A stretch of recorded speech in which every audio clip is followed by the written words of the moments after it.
설교 본문을 말씀드리고 잠시 설교를 나누도록 할 텐데요. 오늘은 창세기 36장 6절부터 8절까지를 함께 읽어보면서 말씀을 대하도록 하겠습니다. 다 같이 창세기 36장 6절부터 8절까지를 함께 읽어보도록 하겠습니다. 에서가 자기 아내들과 자기 자녀들과 자기 집의 모든 사람과 자기의 가축과 자기의 모든 짐승과 자기가 가나안 땅에서 모은 모든 재물을 이끌고 그의 동생 야곱을 떠나 다른 곳으로 갔으니 두 사람의 소유가 풍부하여 함께 거주할 수 없음이러라. 그들이 거주하는 땅이 그들의 가축으로 말미암아 그들을 용납할 수 없었더라. 이에 에서 곧 에돔이 세일산에 거주하니라. 아멘. 자, 저는 방금 우리가 함께 읽어본 창세기 36장 6절부터 8절까지의 말씀을 가지고 소유가 풍부하여 이와 같은 제목으로 잠시 말씀을 전하고 함께 기도하는 시간을 가져보려고 합니다. 사실 오늘 본문의 앞부분에서는 우리가 잘 알고 있는 야곱의 형 에서의 족보를 기록한 구절이 나오고 그 이후에 우리가 살펴본 이 창세기 36장 6절부터 8절의 내용이 나옵니다. 에서는 3명의 아내를 취했고요. 그리고 그 아내들의 이름과 함께 그녀들을 통해서 나온 아들들의 이름까지 나오고 있지만 우리는 읽어보지는 않았습니다. 그런데 그 에서가 자신의 가족들과 함께 동생 야곱을 떠나서 다른 곳으로 갔다라고 되어 있다라는 거죠. 이유가 뭐였느냐? 두 사람의 소유가 풍부해서 함께 거주할 수 없었기 때문이다라는 겁니다. 하나님이 야곱과 에서 두 사람에게 큰 복을 허락하신 결과라고 볼 수가 있습니다. 그런 이유로 따로 분리돼서 떨어져 산다라고 하면 나쁜 건 아니죠. 두 사람의 소유가 풍부하여져서 각자 떨어져서 살아야 했다. 그리고 그것이 하나님이 주신 복의 결과라고 한다면 당연히 하나님의 인도하심 때문이었다라고 우리는 믿을 수가 있습니다. 야곱과 에서가 각각 흩어져서 각자의 민족을 구성해서 훗날 다른 나라를 세워서 사실은 번성하게 됩니다. 물론 에서를 통해서 나타난 에돔이라는 나라는 지금 그 흔적을 찾아볼 수는 없어요. 물론 에서의 후예들 에돔 민족의 근본을 갖고 있는 사람들이 있을 수는 있겠지만 우리가 에돔이라고 부르는 나라를 역사 속에서 지금 찾아볼 수는 없다라는 겁니다. 본문은 에서가 에돔이 되어서 세일산이라는 곳에 거주하였다라고 되어 있습니다. 자, 그러면 생육하고 번성하여 땅에 충만한 것이 하나님의 뜻이다라는 것을 야곱과 에서를 통해서도 확인할 수가 있습니다.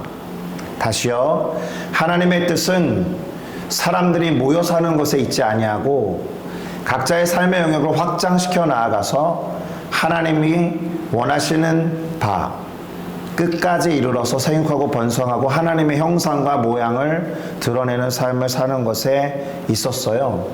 하나님께서 인간을 지으시고 처음으로 명령하신 명령이 그것 아닙니까? 생육하고 번성하여 땅에 충만하여라. 그렇게 명령하신 것을 보면, 그리고 우리가 잘 알듯이 창세기 11장 그 정도에 나오는 바벨탑 사건을 보면 하나님을 거역해서 모여 살아가는 것을 하나님이 기뻐하지 않는다라는 것을 우리는 알 수가 있습니다. 교회도 마찬가지예요. 교회도 사실은 사람들이 모이기만 해서 좋은 것은 아닙니다. 그래서 요즘에 그런 말들을 많이 합니다. 모이면 하나님을 예배하고 기도하고 흩어지면 전도해라. 모이고 흩어지는 것을 반복하면서 생명력을 넓혀가는 것이 교회를 향한 하나님의 뜻이 될 거다라는 것입니다.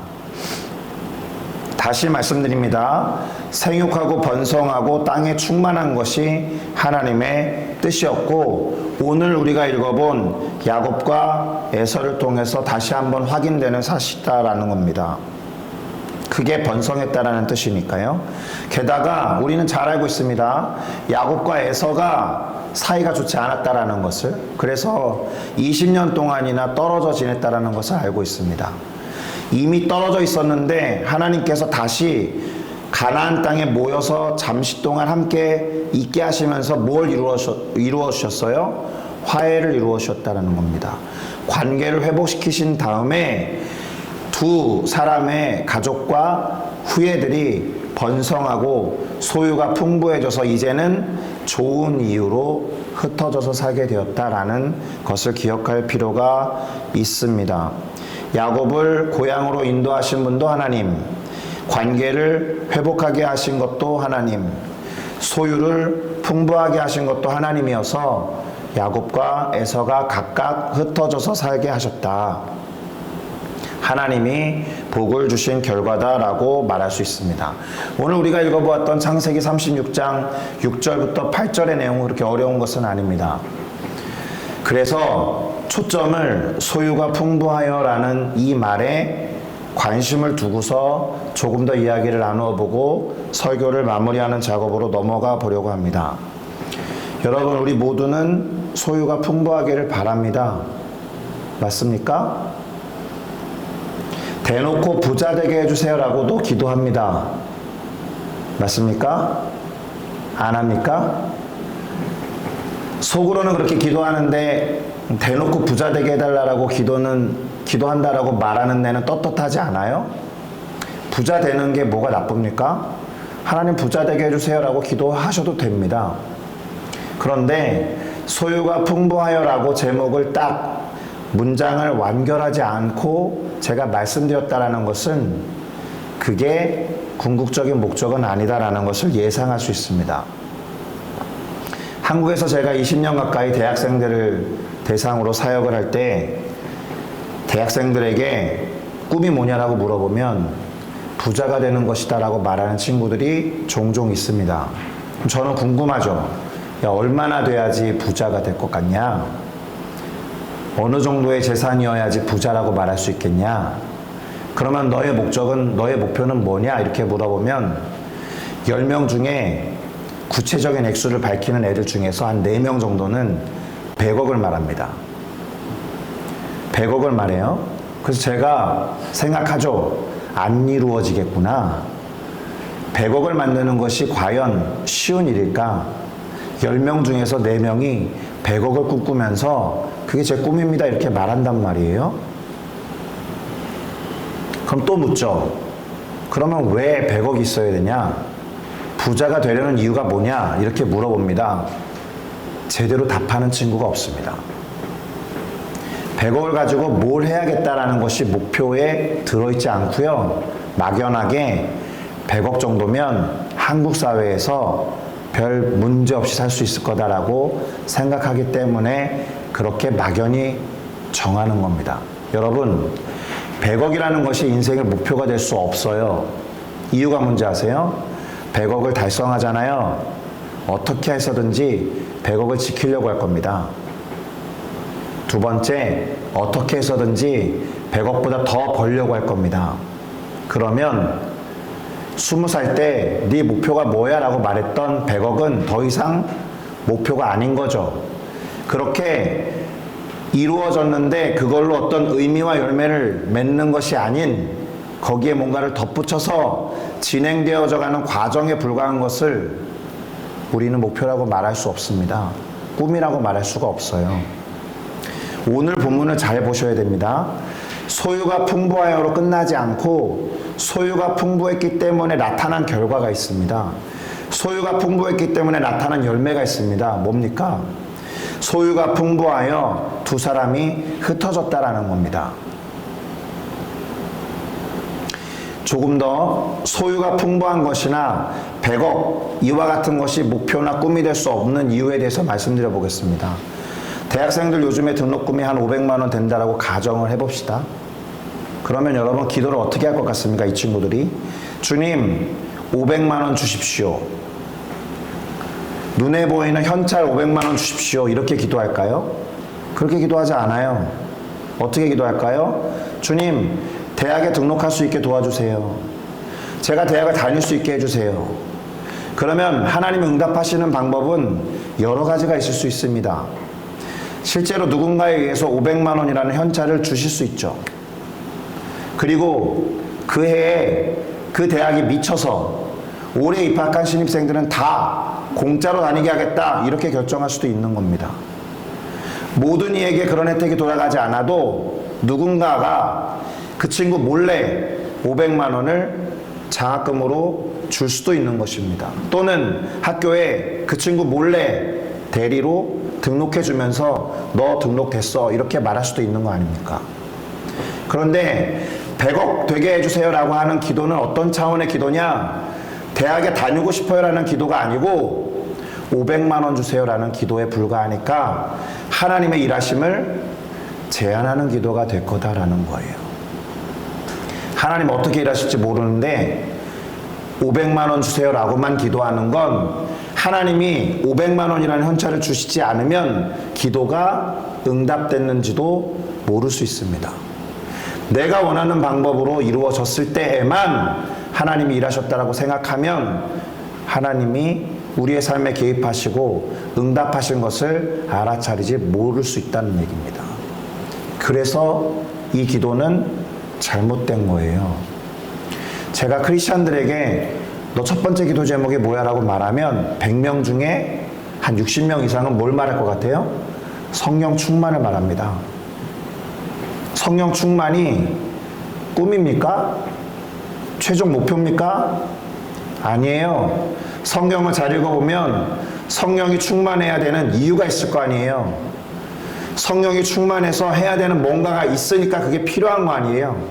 그래서 성령 충만은 항상 시작점인 거예요.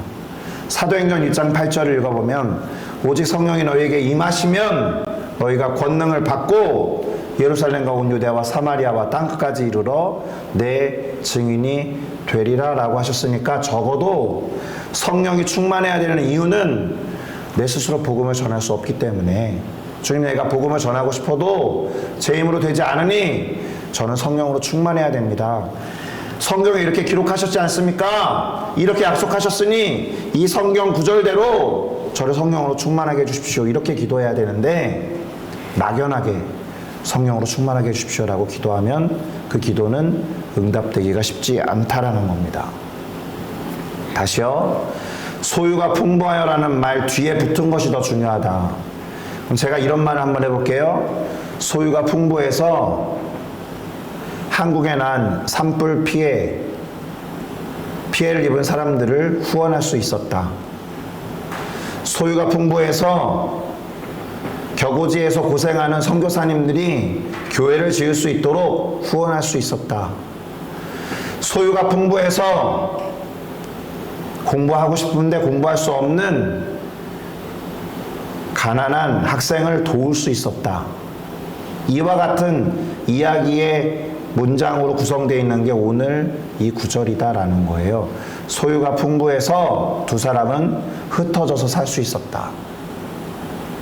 그러니까 소유가 풍부해서라는 것이 절대로 꿈과 목표와 기도 제목이 될 수 없다라는 말입니다. 그렇게 한번 생각해 보시면 좋을 것 같습니다. 제가 성경 구절을 하나 더 읽어드리고 조금의 이해를 더 돕도록 해보겠습니다. 빌립보서에 보면은 우리가 잘 아는 이런 문장이 나옵니다. 제가 오늘 PPT를 다 만들어 오지는 못했는데 빌립보서 4장 6절에 잘 아시는 문장이에요. 들어보시겠어요? 아무것도 염려하지 말고 오직 모든 일에 기도와 간구로 너희 구할 것을 감사함으로 하나님께 아뢰라. 그리하면 모든 지각에 뛰어난 하나님의 평강이 그리스도 예수 안에서 너희 마음과 생각을 지키시리라. 아멘. 많이 아시는 성경 구절이죠. 그런데 아무것도 염려하지 말고 오직 모든 일에 기도와 간구로 너희 구할 것을 감사함으로 하나님께 아뢰라. 그리하면 너희가 구한 것을 다 들어줄 거다라고 이 구절이 나와 있지 않죠. 잘 들으셨어야 돼요. 오직 모든 일에 기도와 간구로 너희 구할 것을 감사함으로 하나님께 아뢰면 모든 지각에 뛰어난 하나님의 평강이 그리스도 예수 안에서 너희의 마음과 생각을 지키시리라 라고 기록하고 있어요. 아무것도 염려하지 말고 모든 구할 것을 감사함으로 아뢰면 들어주실 것이고 주실 거야 라고 되어 있지 않고 평강으로 마음과 생각을 지켜주신다라는 거예요. 하나님은 우리가 필요한 것을 물론 다 채워주시지만 내가 구하는 것으로 풍족한 것 이전에 평강을 원하신다는 겁니다. 우리가. 그래서 그 평강으로 우리의 마음과 생각을 지키시는 것에 초점이 있다라는 겁니다. 다시 100억 얘기를 할까요? 100억 가진 사람이 평안하지 않을 수 있습니다. 100억이 없어도 얼마든지 평안할 수 있습니다. 평안이라는 것을 이루는 도구와 수단이 결코 소유에 있지 않다라는 겁니다. 100억에 있지 않다라는 겁니다. 500만 원의 장학금에 있지 않다라는 겁니다. 평강이라는 것은 다양한 방식으로 하나님에 의해서 주어지고 그 평강이 역사할 때 마음과 생각을 지켜주신다라는 거니까 소유가 풍부하든 풍부하지 않든 100억이 있든 없든 대학 등록금이 있든 없든 하나님의 마음은 우리의 마음과 생각을 지키는 것에 있어서 평강을 주신다라는 것에 있습니다. 할렐루야. 그러니까 지금 야곱과 에서는 평강 속에서 흩어진 겁니다. 소유가 풍부해서 그들이 기르는 가축들이 서로 부대끼니까 얼마나 부자고 얼마나 풍부하면 그렇게까지 되겠어? 이런 1차원적인 생각에 머무실 것이 아니라 그들의 소유가 풍부했지만 하나님이 주시는 평강을 따라 흩어져서 살 수 있었다라는 것이 되겠습니다. 하나님의 관심은 어디에 있다고요? 평강에 있다. 우리의 마음과 생각을 지키시는 것에 있다. 소유가 풍부한 것도 우리의 마음과 생각을 지키시는 단 한 가지 방법에 불과한 것이지 그게 목표나 꿈이 될 수 없다라는 겁니다. 그러니 오늘은 그런 기도로 나아가셔야 돼요. 우리의 필요를 구하는 기도, 뭐 소유가 풍부하게 해주십시오라는 기도를 할 수 있지만 그 이전에 그 방법을 제한하지 마시고 하나님의 평강이 우리의 마음과 생각을 지키시도록 우리의 상황과 환경이 변하지 않아도 마음에 평안이 넘치도록 이것을 놓고 기도하는 것이 오늘 우리가 살펴본 본문의 의미다라고 할 수 있겠습니다. 할렐루야. 제 인생에서 기도와 관련해서 몇 가지 터닝 포인트와 같은 시점이 있었습니다. 이미 제가 여러 번 말씀드린 것 중에 하나일 수 있는데요. 제가 방언을 구했다라고 했잖아요. 제 친구가 중국어 방언 터졌다라고 했을 때, 그래서 자존심이 너무 상해가지고 하나님 저한테도 저런 방언 주세요라고 엄청 부르짖어서 기도했는데 하나님이 방언을 따로 주신 게 아니라 음성을 주셨다라고 말씀드린 바 있습니다. 민규야, 지난 한 학기 동안 네가 정말 엉망진창으로 살았는데 그럼에도 불구하고 내가 너를 사랑한다 라고 들리는 목소리로, 제가 처음이자 마지막으로 들은 거거든요. 민규야, 내가 너를 사랑한다. 하나님의 관심은 제가 방언을 해서 영어 방언이었으면 더 좋았겠죠?